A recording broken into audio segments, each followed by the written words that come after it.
Mulai ya tatkala yang namanya khol itu kan mengena, makanya khol dimulai sejak kapan ya, sejak 11 tahun yang lalu.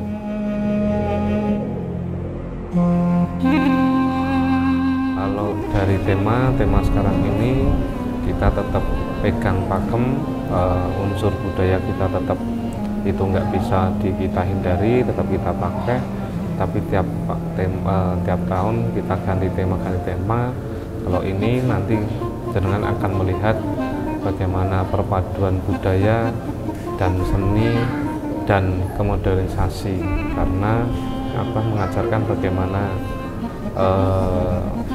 cara pandang 1000 langkah ke depan, jangan sampai katro atau ketinggalan zaman dan sebagainya.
Khol Abbasiyah yang ke-11 kali, mulai ya tatkala yang namanya khol itu kan mengena, makanya khol dimulai sejak kapan ya, sejak 11 tahun yang lalu. Meskipun sebelumnya ada khol masyayikh, bukan yang spesifik seperti ini. Tiap perkembangan sekarang sudah setiap ada kegiatan khol ini kan khol tahunan, Mas. Khol tahunan dari jamaah awalnya dari 1000, sekarang sudah 11, sekitar khol 11 ini sudah sampai sekitar 10.500-an.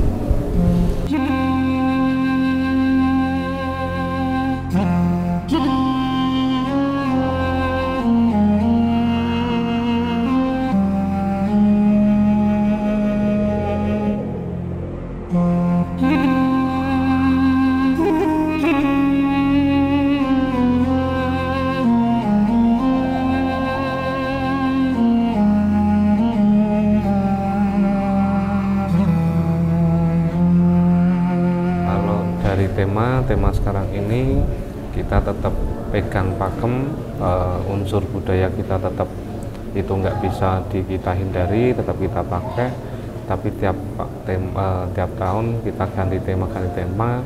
Kalau ini nanti jenengan akan melihat bagaimana perpaduan budaya dan seni dan kemodernisasi, karena disitulah Abah mengajarkan kepada kami ini, meskipun pondok kami ini pondok salaf, pondok kuno yang berkutat dengan kitab kuno, kitab-kitab para salafus sholihin, akan tetapi Abah mengajarkan bagaimana cara pandang 1000 langkah ke depan, jangan sampai katro atau ketinggalan zaman dan sebagainya.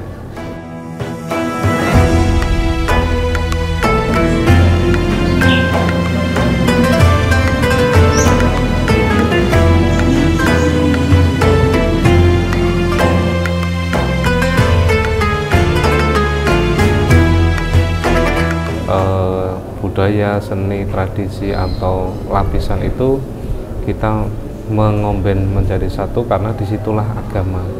Karena Rasul mengajarkan bagaimana kita ini meskipun su'uban uqabail, meskipun kita satu berbagian, tapi tetap jadi satu. Makanya di sini juga kental sekali dengan budaya seni, karena adanya budaya, adanya seni ya dari agama. Kita akan mengembalikan bagaimana yang ditancapkan para sholihin yang ada di Indonesia ini, khususnya para sahabat dan sebagainya, bagaimana kita dakwah itu dengan lembut, dengan jangan sampai terlihat dakwah. Atau kedua, tatkala kita ke masyarakat itu, kita tidak akan pernah merasa bahwa kita mendakwahi seseorang, karena prinsip yang sudah ditancapkan ento iwae, bisa ento iwae, tapi ojo nganti budek banyune. Karena di mana-mana sering tatkala berbau seni, budaya, tradisi itu akan dikatakan bid'ah atau ini dan itu. Kalau di sini bukan kita menghalalkan, tapi wong salafus sholihin itu juga semuanya seperti itu. Rasul pun mengajarkan dakwah tatkala di Madinah itu ya bisa berdampingan dengan orang Yahudi, orang Majusi, orang Nasrani. Masa kita yang mengatakan atas nama Kanjeng Rasul kita tidak melakukan hal tersebut? Adanya sekat-sekat antara itu si kaya si miskin. Makanya kalau di sini ya pejabat, ya artis, ya orang jalanan, ya anak muda, ya orang tua, kita kumpul bareng melepaskan semuanya itu. Ada.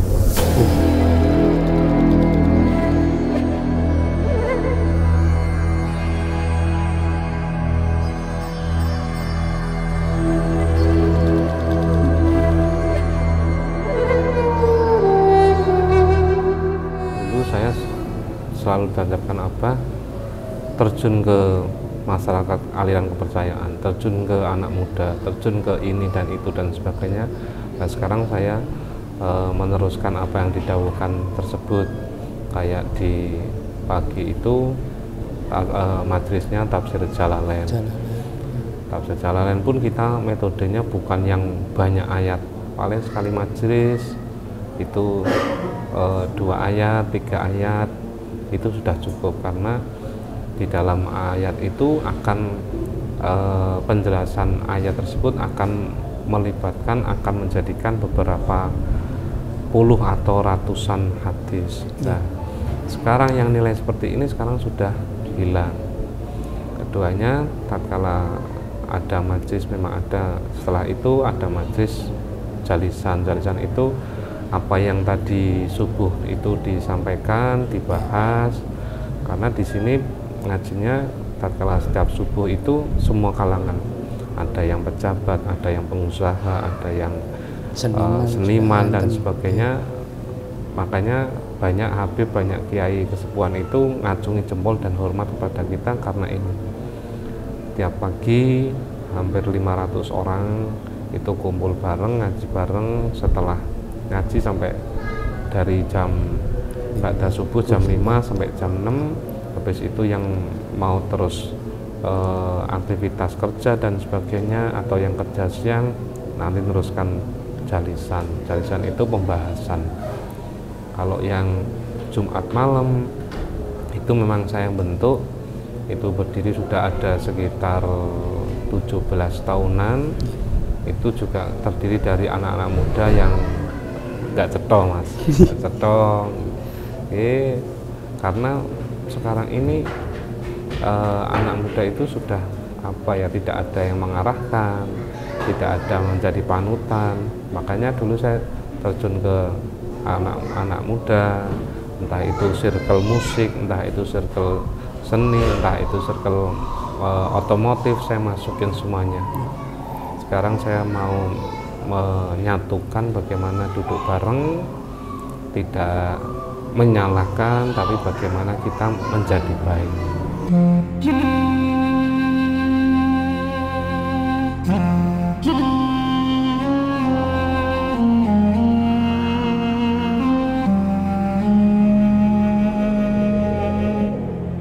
Banyak beberapa masyarakat itu yang menyarankan kalau rangkaian khol itu dimulai H-7 mas, seperti ini. H-7 ini dari santri, dari lapisan apapun duduk bareng semua menghatamkan Quran.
Don't lie, I know you've been thinking it. And 2 times you let it slip from your lips. You got too much pride to make any promises, thinking that we got time and you wanna keep it in. I want you out in the pouring rain, I want you down on your knees, praying to God that I feel the same. I'm right here, baby, so please hold me up, tie me down, 'cause I never wanna leave your side. I swear to never let you down, and it's been eating me alive. You can take me home, you can never let me go. Hold me up, and tie me down, down, down.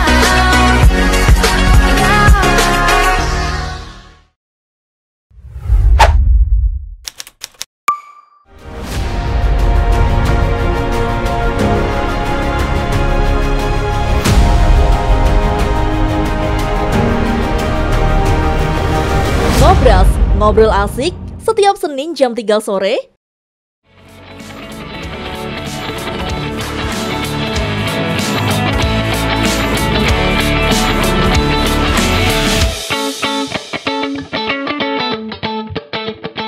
Ngopi, ngobrol inspirasi setiap Selasa jam 10 pagi.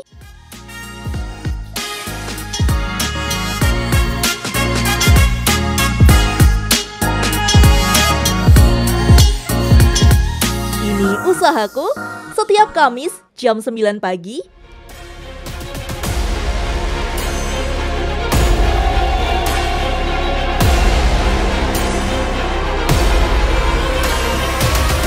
Jelajah Semarang setiap Jumat jam 9 pagi.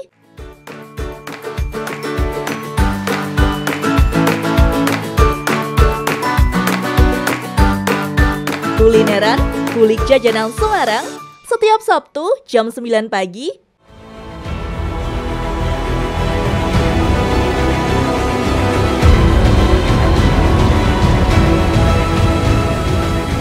Ndak ya? Setiap Minggu jam 3 sore. Saksikan semua program hanya di channel YouTube Semarang Pemkot.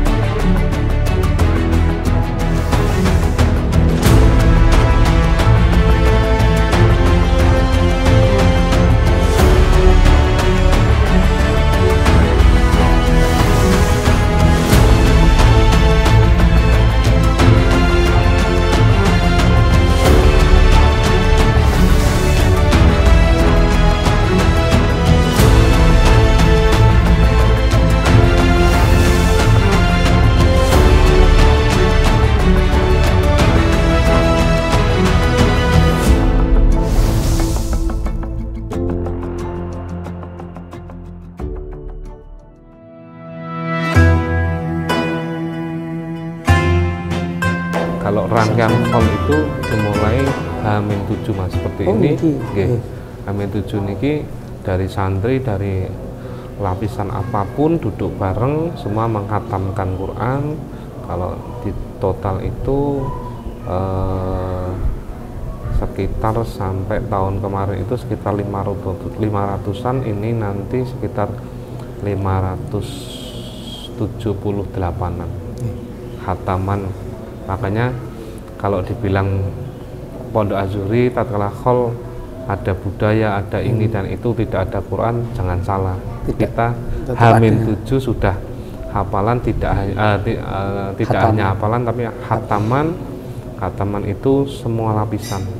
Ada yang bacanya masih di eja, itu nggak masalah.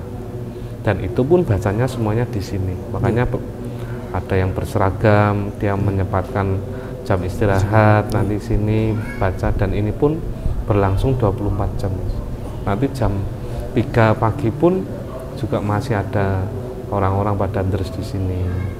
Makanya memang kita tidak kita lihat-lihatkan, karena ya biarlah netizen mau berkata bahwa Azuri ada khol, tidak ada kegiatan agama, jangan salah.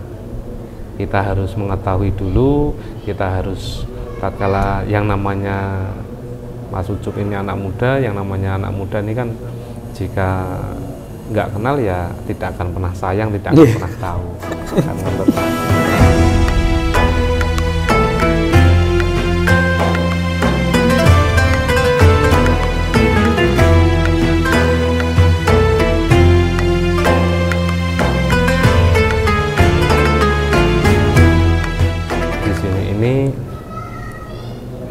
setahu saya pondok di sini ini tidak ada yang namanya alumni. Makanya konsep di pondok ini yang ngaji itu sampai mati, bukan pernah ngaji, bukan pernah pondok. Kan banyak masuk katakanlah alumni pondok 6 tahun. Kalau saya 6 tahun itu pasti zaman SMP sama SMA. Kalau di sini nggak kenal hal tersebut. Makanya jangan lihat dari cemberet atau anak-anak sampai orang tua pun seperti itu. Malah banyak yang ingin tempat tinggalnya di sini sekitar, wafat pun minta di sini. Makanya di pondok ini pun kita sudah mulai menyiapkan untuk pemakaman santri dan sebagainya. Kalau nilai di situ peran untuk kependidikan bisa dilihatin Mas. Dulu Kedileng ini Kedileng itu tempat sing orang yang nggak mau ke Kedileng karena becek, nggon ini dan itu, tapi sekarang Kedileng itu sudah maju.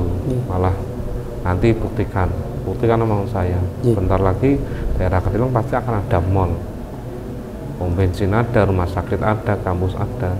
Nah itulah bukti nyata dari bagaimana kita mendakwahkan di dalam ilmu kependidikan formal pun selalu menancapkan wong Islam itu aja katrok, hanya sekedar mengetahui dalil terus tidak mau mengetahui ilmu yang lain. Itu bagi kami santri Azuri itu katrok, itu old school. Makanya kita santri itu yang ngenyam pendidikan dan mengetahui ilmu luar. Makanya saya pun ada majelis di universitas, itu ada perguruan tinggi negeri atau swasta, itu pun ngaji rutin. Tidak hanya biasanya kan kalau ngaji gitu kan hanya mau dies. Kalau di sini enggak, tiap selatan sekali pasti ada ngaji di UIN, di UNES, di Undip. Itu sudah rutin hal tersebut. Di instansi pun kita sering hal tersebut, di KAI atau dimanapun kita sering, karena konsep kita ngaji itu bukan kalau sempat, tapi yang namanya ngaji itu ya setiap waktu kita harus ingat hal tersebut. Makanya banyak yang bertanyakan khol Azuri atau khol Abbasiyah itu tanggalnya sudah bisa dipastikan, pasti tanggal 11 Februari. Kenapa kok nggak ambil Komariah? Karena disitulah Mas melihatkan Abah itu seorang yang nasionalis. Enggak di Komariahnya. Kalau Komariah kita ada khol sugro hall kecil untuk yang jamaah itu sekitar yang datang sekitar 2.000 3.000. Tapi kalau yang hall kubro ini memang kita sudah sepakat karena melihatkan perjuangan apa itu orang yang betapa amat nasionalisnya, makanya kita ambilnya tetap kalender nasional. Gitu.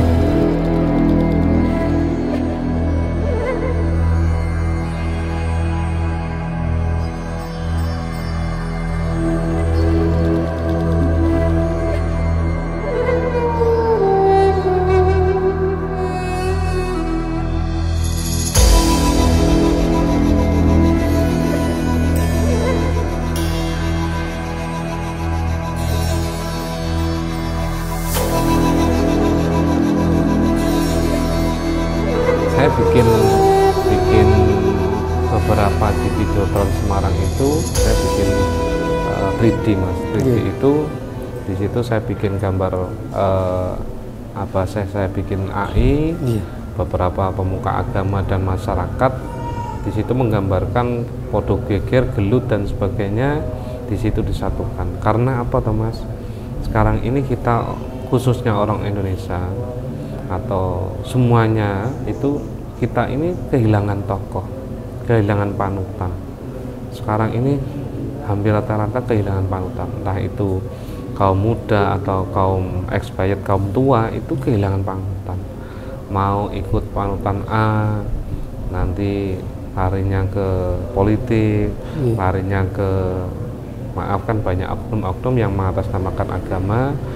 Ujung-ujungnya nanti duit, ujung-ujungnya nanti uang. Kalau di sini tidak kenal uang, tidak kenal uang, tidak mendewakan uang. Makanya di sini bagaimana adanya seperti ini kita hall ini karena kita sudah kehilangan tokoh.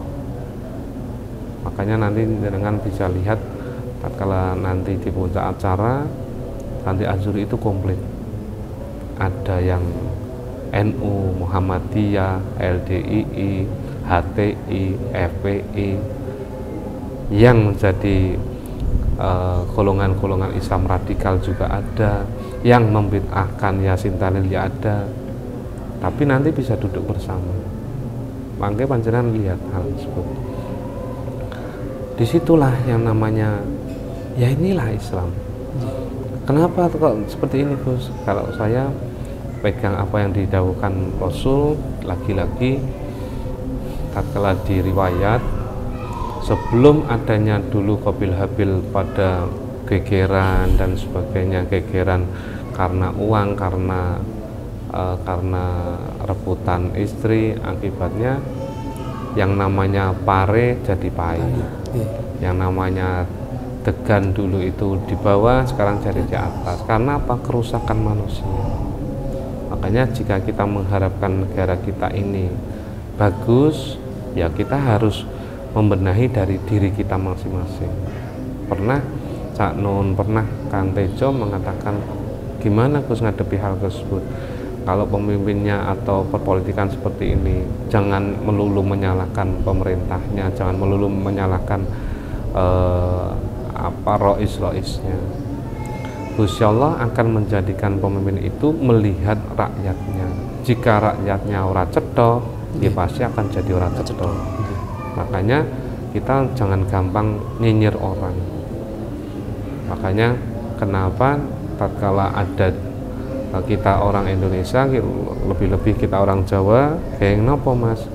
Ari-ari niku onten kocone. Niku kagem nopo ben awake dhewe gampang muhasabah, gampang koreksi diri, niti-niti marang pribadi kita. Kita sering ngafirkan orang, nyalahkan orang, bid'ahkan orang. Apa iya kita ini sudah benar? Makanya kalau ngaji di sini tidak pernah mengatakan panjenengan, Bapak, Ibu.